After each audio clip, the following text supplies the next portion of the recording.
Ibaratnya kamu tidak tahu perjuangan seberapa besarnya yang udah dia ibaratnya korbankan buat kamu, yang sudah dia keluarkan buat kamu, tenaganya, terus supportnya atau waktunya.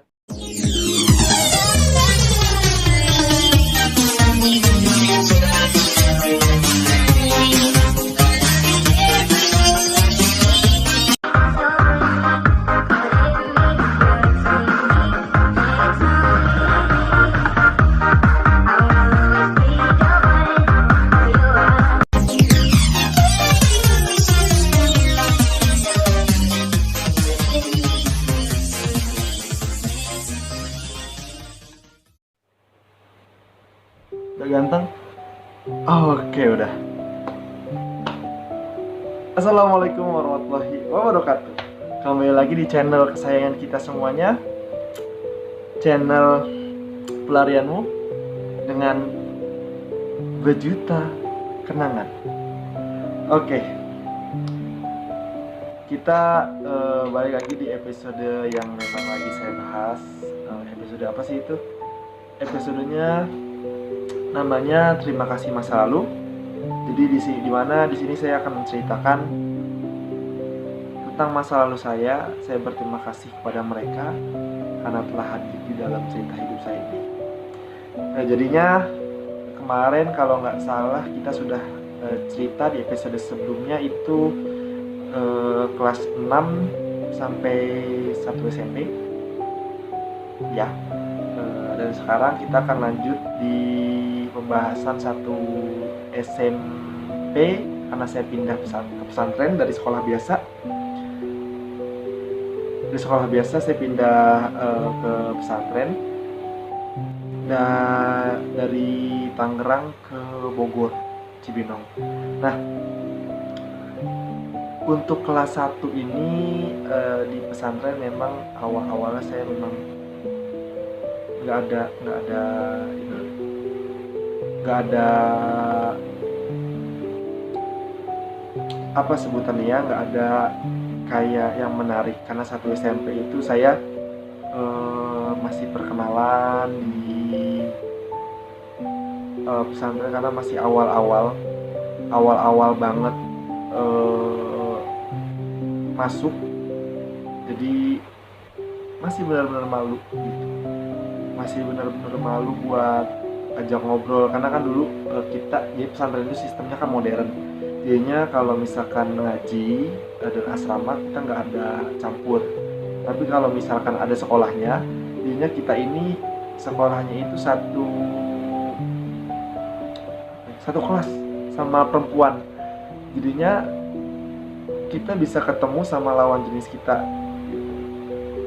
Wah, cantik-cantik orang Bogor, Masya Allah. Banyak yang ngincer. Nah, tapi karena kan kita masuk dari awal, jadi memang sama-sama kelas 1 semuanya ya. Nah, pas saya di kelas 2, itu kelas 1 udah gak ada apa-apa karena memang masih baru kan, masih perkenalan atau segala macem gitu. Tapi pas kelas 2 SMP, di sana saya mulai seperti kayak gini. Ada yang bilang, no, si dia suka sama lu gitu. Dia ini yang dimaksud orang yang paling diincer sama abang-abang kelas SMA, sama asatid. Asatid itu adalah santri yang udah lulus tapi mengabdi, mengajar di situ. Dianya asatid. Dia bilang begini, ada yang suka tuh sama dia suka sama lu tuh. Hah? Saya bingung kan gitu. Kok bisa suka sama aneh gitu? Saya bilang begitu. Ya karena saya dulu vokalis Marawis atau hard rock.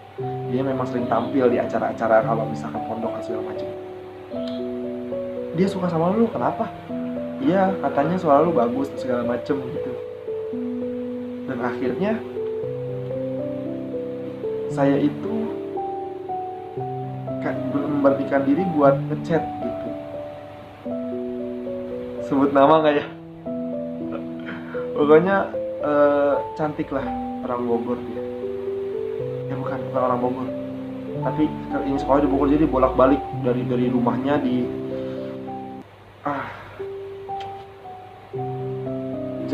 pokoknya dekat tol Jagorawi ke sana lagi lah, masih jauh gitu.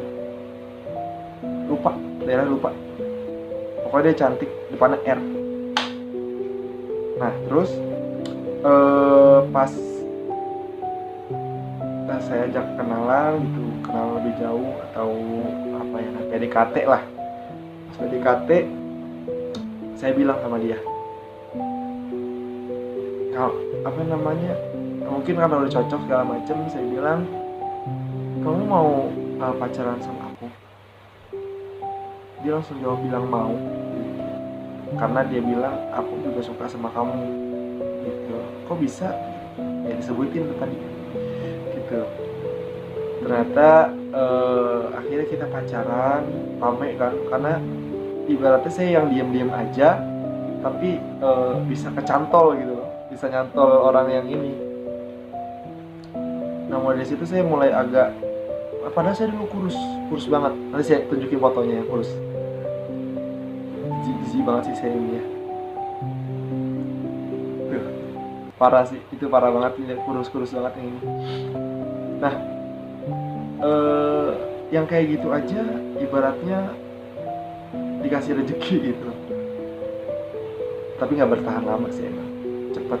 Dan ini patah hati yang menurut saya walaupun nggak besar, nggak sakit banget, tapi ya cukup terluka gitu. Nah terus untuk apa sebutannya ya, kayak jalan itu saya nggak pernah jalan, nggak pernah ini. Yang pertama ya karena nggak punya uang, karena pesantren kan, karena setelah pesantren juga saya tinggalnya sama mamah, jadinya keuangan juga nggak ada ininya gitu. Dan saya nggak terlalu menuntut keuangan, jadi saya memang putus karena pertama udah nggak cocok ya, mungkin karena mereka juga mau ibaratnya pacaran pada umumnya, diajak jalan, diajak nonton gitu. Nah terus itu saya kelas 2 sampai kelas 3, tapi memang ada beberapa kali kayak saya pernah pacaran sama, cuman bentar-bentar banget. Saya pernah pacaran sama adik kelas. Saya kelas 2, dia kelas 1. Saya pernah pacaran sama dia. Itu juga sebentar. Nama siapa? Oca kalau nggak salah. Cantik, pipi hitam dulu.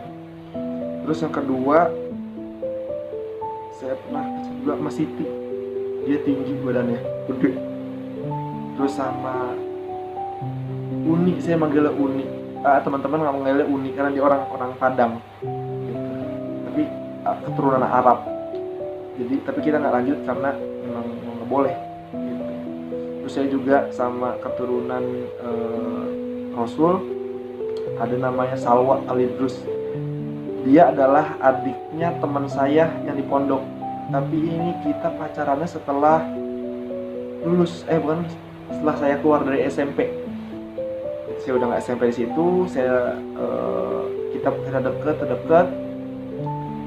Itu akhirnya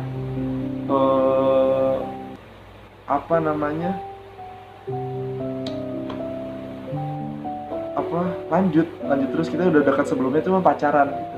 Tapi emang ya nggak boleh, akhirnya kita nggak lanjut, mau gimana, daripada udah lama terus kita ibarat begini, kita udah tahu nggak bakal bisa bersama tapi masih pertahankan gitu loh. Udah tahu di sana jalan buntu, nggak ada jalan, tapi masih kekeh, masih percaya bahwa masih bisa lewat kok. Nggak bisa, akhirnya kita akan terbalik, sakit gitu, daripada sakit nanti, mendingan sakitnya di awal gitu. Kalau itu kan udah jelas sesuatu yang nggak bisa diperbaiki gitu, mau di kayak gimana pun juga nggak bisa. Tapi kalau misalkan kita tahu di ujung itu udah nggak ada jalan, terputus. Di sana ada jembatan, terputus oleh sungai ibaratnya. Jembatannya itu udah rusak gitu. Kita masih bisa lewat nggak buat jalan yang lebih enak? Bisa. Ada dua jalan gitu. Kalau jalan jembatannya memang udah hancur banget dan udah tidak bisa dilewati, kalau ada dua cara. Pertama, kamu bisa nyelam, berenang. Kalau kamu bisa berenang, yang dimaksud kenapa harus bisa berenang? Karena begini, kamu menyelesaikan masalah dengan cara yang ibaratnya cepet. Kamu contohnya cari pasangan lain, atau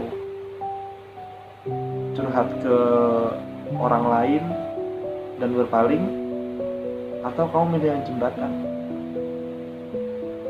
Jembatan itu hancur, memang agak susah buat dibenerin, tapi bisa gitu. Jadinya kita bisa ngelanjutin perjalanan kita gitu. Kalau misalkan kamu nyebur, kamu basah dulu. Kamu basah dulu, maksudnya gimana tuh? Ya ibaratnya kamu harus nyemplung lagi ke orang yang baru, harus tahu lagi gitu. Tapi kalau di jembatan, kamu udah lihat jembatannya rusak, tinggal dibenerin. Dibandingkan harus nyemplung dulu, kamu nggak tahu dalamnya seberapa, kamu nggak tahu apa aja di dalamnya gitu sih. Dan memang dua-duanya nggak salah menurut saya. Kalau memang udah nggak bisa, jembatan udah nggak bisa diperbaiki, berarti kamu harus memilih opsi kedua. Kalau misalkan memang kamu mau melanjutkan untuk mempunyai kekasih. Tapi saya nggak menyarankan kedua, yang menyebut. Apalagi kalau misalkan kamu masih dengan yang lain, kamu masih punya pacar, terus kamu cari pengganti sebelum memutuskan pacar kamu karena kamu sudah tidak nyaman. Karena di sisi lain kamu akan menyakiti laki tersebut atau perempuan tersebut. Kasian gitu. Ibaratnya kamu tidak tahu perjuangan seberapa besarnya yang udah dia ibaratnya korbankan buat kamu, yang sudah dia keluarkan buat kamu, tenaganya, terus supportnya atau waktunya gitu, yang sudah dia tulis dengan keringat, dengan sedih, dengan bahagianya, berdua, sendiri, nangisnya. Dia udah ibaratnya kertas sudah sobek, masih dia pelan-pelan biar ceritanya masih tertulis gitu. Tapi ujung-ujungnya kertasnya habis dan gak ada yang mau beli. Akhirnya pindah halaman, pindah buku bukan pindah halaman gitu ya. Jadi mungkin tadi cerita dari yang kelas SMP sampai kelas 1 sampai kelas 3 memang cuma segitu, cuman ada yang lama cuma satu doang itu yang depannya R, sisanya dikit-dikit doang dan kurang asik. Tapi sekali lagi terima kasih masa lalu kalian sudah menulis kenangan di hidup saya, sudah menulis senyum saya, mengukir senyum saya. Dengan hadirnya kamu, dengan cerianya kamu, walaupun sebentar, saya sangat bersyukur, saya terima kasih.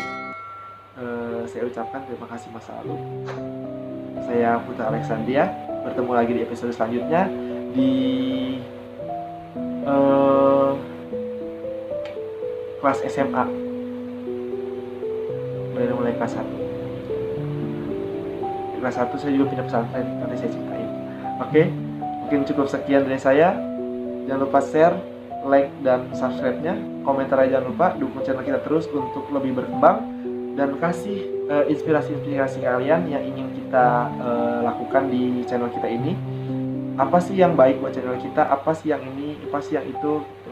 Pokoknya support terus. Terima kasih, jangan lupa mampir lagi. Terima kasih.